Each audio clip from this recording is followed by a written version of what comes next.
Wow. Okay, awesome. So, start real quick. Small group because it's Memorial Day, but it's a very special day, and it's going to be very short today. But as always, we're going to hit the intrepid spirits. The sea is dangerous. Excuse me.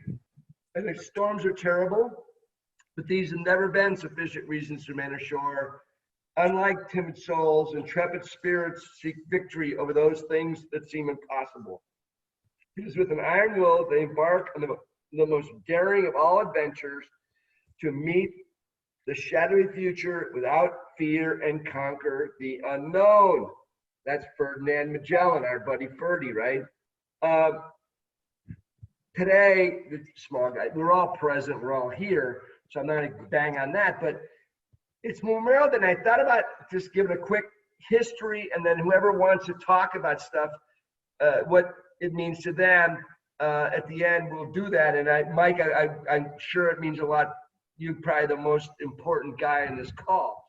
But the history, 2,000 years ago, if you look back, the Romans and the Greeks used to place flowers on the graves of their warriors. And then, and I'm not, don't hold me to this, but on May 1st of 1865, the colored troops of the 54th Massachusetts marched into a POW camp in Charleston, and placed flags on their dead brothers' graves. And then in May 30th of 1868, this guy, John Logan, a general, had a team visit a cemetery and put flags on fallen soldiers from the Civil War. And you think about that, it took 100 years till the US government said, oh, okay, we're gonna make this a national holiday, right? And that was in May of 1971. And at 1500, which is 3 o'clock local time, wherever you are around the world as an American, you're supposed to stop and spend 60 seconds and, remember all of our fallen heroes.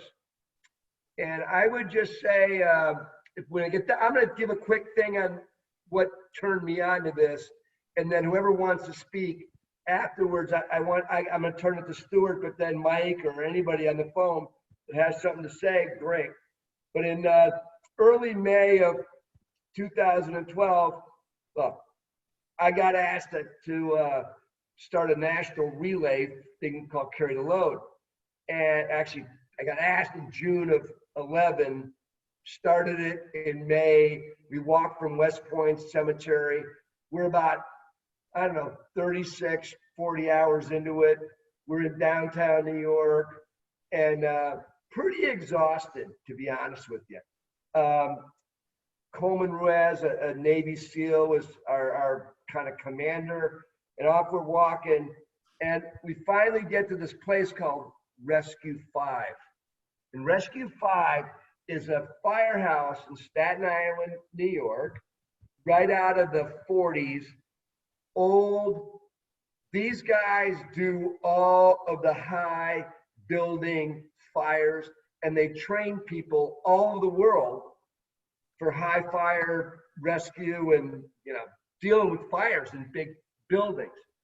And so we get there, and these are men among boys, Mike. You know these guys. They're tougher than nails.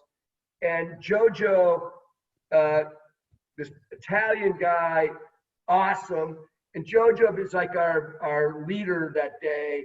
And we go in, and Jojo had cooked spaghetti and amazing food, huge table in the back where they all eat together all the time, as the firehouses do. And every firehouse has a Jojo, but no one's like Jojo. God, trust me. And so, they fed us. Jojo hosed us down, literally, put us upstairs in those high pressure showers, and off we left. And we walked the rest of the way to Dallas. And I get emotional here because that was what started the national tour. If it hadn't have been for Rescue 5 and those guys who had lost 11 men in 9/11, right? I don't know that we would have, I don't know that this thing would even be going anymore. And we've raised over $25 million now over the last 10 years. It was incredible what those guys did for us. And I'll carry Rescue 5 for the rest of my life, as well as all of the I don't tell you,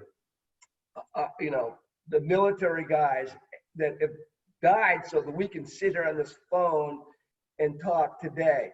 But anyway, I just want to share that story about Rescue 5 because it's a special place. And quite frankly, everybody on this phone right now, next year's our 10th anniversary. And I will tell you right now that we should all, I'll pay for it actually. And I'll fly everybody to New York City. No, but I would. We'll get everybody to New York City and we'll go to Rescue 5 for the 10th anniversary. Jojo will be cooking our pasta and food to send us for the next 20, it takes about 25 days from there to walk to Dallas. So that's who I'm carrying, and I'm going to throw it. I know, Stuart, you want to say something, and then Mike, if you anybody on the phone that would like to say anything, have at it. Throw it to you, Stu. Okay, Dill, thank you. Well, you go from a pretty high up person at Delta Airlines to the GM at the Wildwood on the Lake, and we know what GM stands for, Dill, right? General Maintenance, not General Manager. Well, I'm originally from London, England.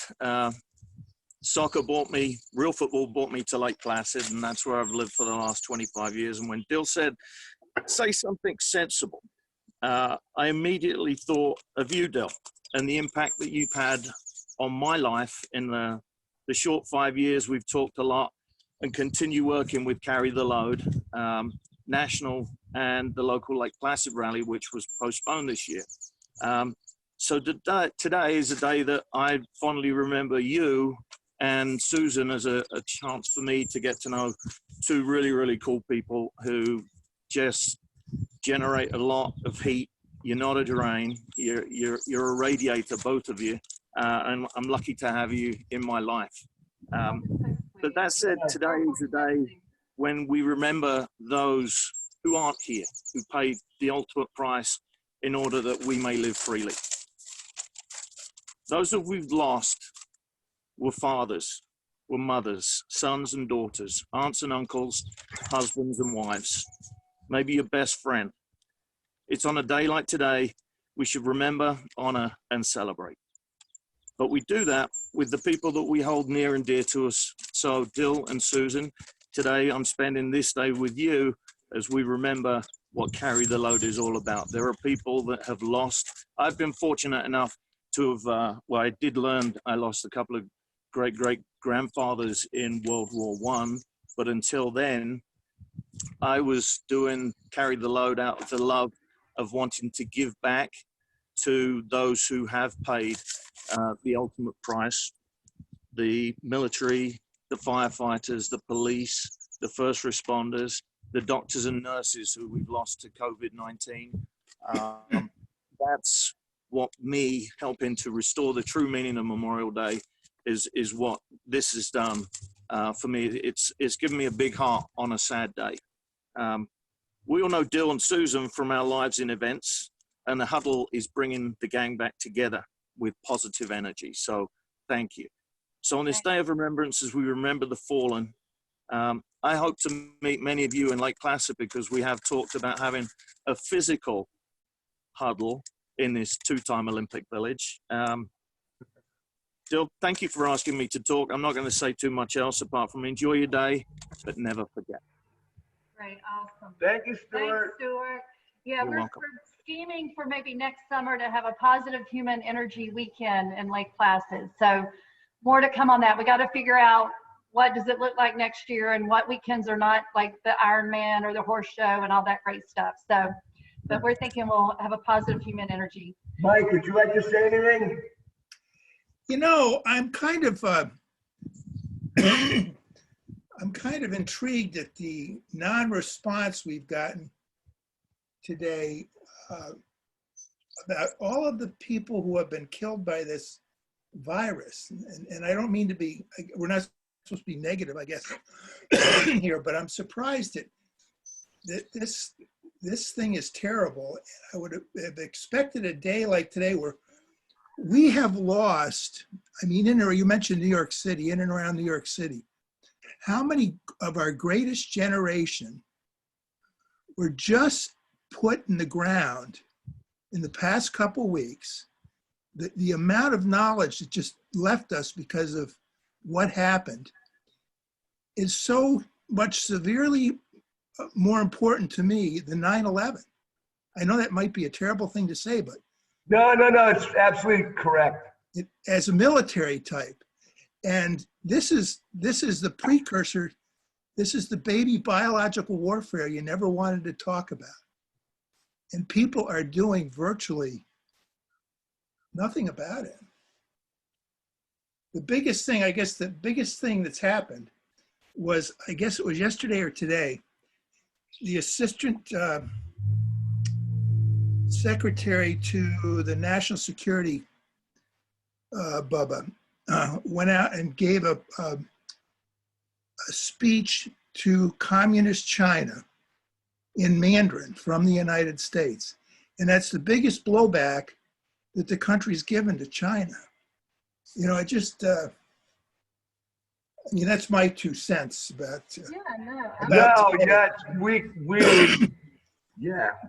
Yeah, it's a day of remembrance. And for you guys, Mike, that came on late, Mike went to high school with Dill, and they actually roomed together for a little while. And then Mike's for 30 years in the Navy. So did a lot of looking out for us and for our country. So we definitely thank Mike for his service and for Dill and his friendship. That's right. That's very thoughtful. Yeah. And you're absolutely spot on, correctamundo. Right. So Now, I do have a question. Why does your march to Dallas and not Pensacola or Corpus Christi or Fort Benning, or why do you go to Dallas? Well, because they started, what happened was in Dallas, 2 Navy SEALs, Stephen Hawley and Clint Bruce, in May of 2011, a bunch of they both went to Annapolis. They were SEALs, and they were driving. This guy Clint Bruce was driving down the road on the Monday before Memorial Day, and all he saw was mattress sales, car sales, and he said, "We got to restore the true meaning of Memorial Day." Oh, okay. And so they went to Rock Lake, a lake in Dallas, and walked around for 20 hours and 11 minutes. And a guy named Jack First, a very successful business guy who knew of me being a global event guy, called me up and said, "Hey, get your ass down to Dallas in that little shitty airplane you got." I had a little Baron. And I flew down there and met those guys, and we put together this the march to Dallas. And Okay. we were going to do 4 of them, and we're not the first year. We're now doing 4. But the first basically, 8 years, 7 years, we just walked from West Point. And the first 5 years, Mike, I went for the whole month. I walked like 600 plus miles. Yeah. My wife will tell you, I would get there, and I was the second year, she thought I was gonna die.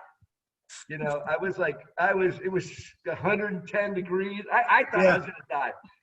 But no, so that's how it ended up in Dallas. And today, it's still in Dallas. They're in Robichon Park right now. Still, today they can't do the walk because of it's a virtual tour this year. So they're doing a car rally thing. And this year we've raised about almost $1.34 million. That's good. Oh yeah, not counting sponsors and whatnot. So yeah, it's a really cool thing. We give the money to different charities of military, first responders. There's like 20 charities every year that apply, and they're part of the. That's how we get the money. All gets given away. Like I've never taken a dime, and when the first couple of years, my wife, we funded the whole bloody thing. Like we rented the big buses, and Susan thought I was out of my mind. You know, Dill, how are we going to pay for this? I go, don't worry, people will send money. Oh, don't worry, honey, it'll be fine. Yeah, well, it turned out fine, but it was pretty crazy back in the day, and now it's very, yeah, we're 10 years into it in Dallas. Next year will be the 10th anniversary, and we've done some stuff. We're refiguring out some of these bases. To your point, Mike, that absolutely have to get gone to. Like we go to the SEAL base in what's it called? Little Creek. Virginia Beach. Thank you. Like we shoot out now and go there. That we've got a motorcycle crew that comes in Texas, and we go to a ton of forts now. But we don't walk the whole time like we used to. But next year, the 10th anniversary, I told them, bullshit, there'll be one crew that's going to walk from West Point to Dallas on the 10th year, and I will be on that team. And I'm gearing up to walk 500 of those miles. It's because it's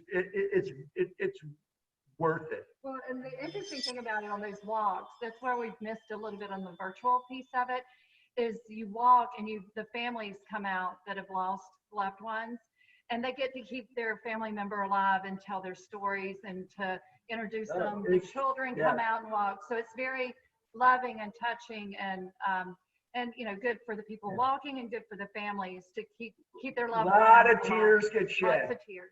Like this morning, I've been on the phone, my eyes, I've cried 15 times already today, talking to people that are calling me and say, because I always wear a cowboy hat with a turkey feather in it. Everybody knows that. So they know me, and they're like, that's how they know me. They don't know my name. They know who's that crazy bastard that didn't serve, that wears the cowboy hat and talk, I'll walk and talk and cry. And, and our son, John, that's why he's a Navy SEAL. Yeah. He was out on Carry the Load. He was out on Carry the Load one night, and he talked to some people, and he's like, I really want to do this. And he hated college anyway. So he said, screw college, Dad. I'm going to the Navy. And well, good for him. The problem is, Mike, he's an enlisted guy. He's the lowest guy in his class. This kid, right? You of all people would know this. His future is, he's a jarhead. Well, not a jarhead, but he'll grow fast. He'll grow fast. Absolutely. All right. Well, great. Well, anybody else have anything they want to share about Memorial Day? We celebrated VE Day with Maddie and Stuart and some of her friends over in Scotland and Ireland and London, a couple of weeks ago. And so that was a tradition I had not really been exposed to, which was really special. So Maddie, even though she's got that accent like Stuart does. Mike, I can't tell you how great it is to see your face right now. That's good. Nice to meet you. Tell you thank you enough. Great. So Maddie, you got something to say? Anything you'd like to share? Just going to say, it's very special in Memorial Day in the US because as someone who's an immigrant, it's the thing that you notice most of how the difference between the UK and the US. I don't know if Stuart would agree with this, but the reverence in which the armed services and the service of people to the country actually is.